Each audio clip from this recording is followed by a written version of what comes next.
a giant line of police cars and buses. All of them had protesters in there already tied, like already arrested in either cuffs or in zip ties. And a lot of them had injuries.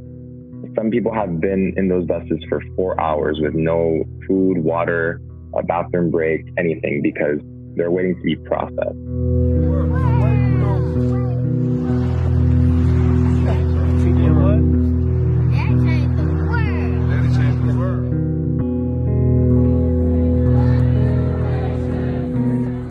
As the bus was pulling into the precinct, everyone started chanting and saying no justice, no peace, and Black Lives Matter.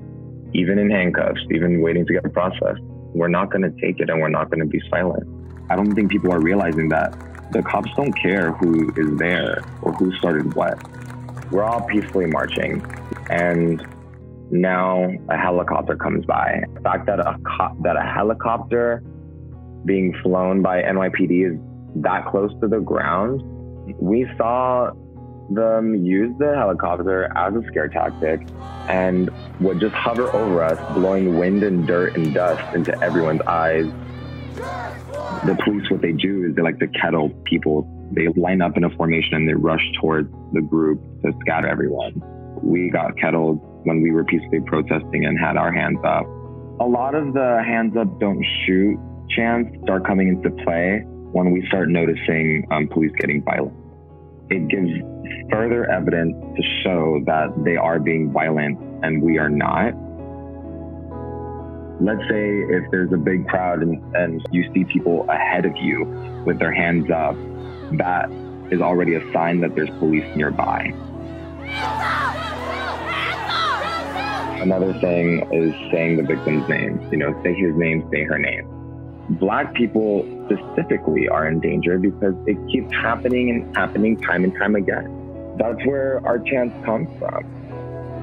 I've been seeing reports on people saying that these are professional anarchists, that they have strategies and plans in place and all these things, which isn't true. The most professional people that we have are the lawyers and the medical professionals that are giving support to the protesters that are coming out of prison. We're all people who are hurting. We're community members. These are people that are bartenders. These are people that are baristas. These are people that are waiters, that work in the public sector, that are essential workers. And all they want to do is see a better world, and they'll do whatever it takes. I think cops need to stop using their fists and batons and pepper spray first, and maybe use their words and have some de-escalation training. Protesters have been able to de-escalate violence with their words. And that's because we don't have weapons. All we have is our bodies and our words. And that's all we're trying to make change with.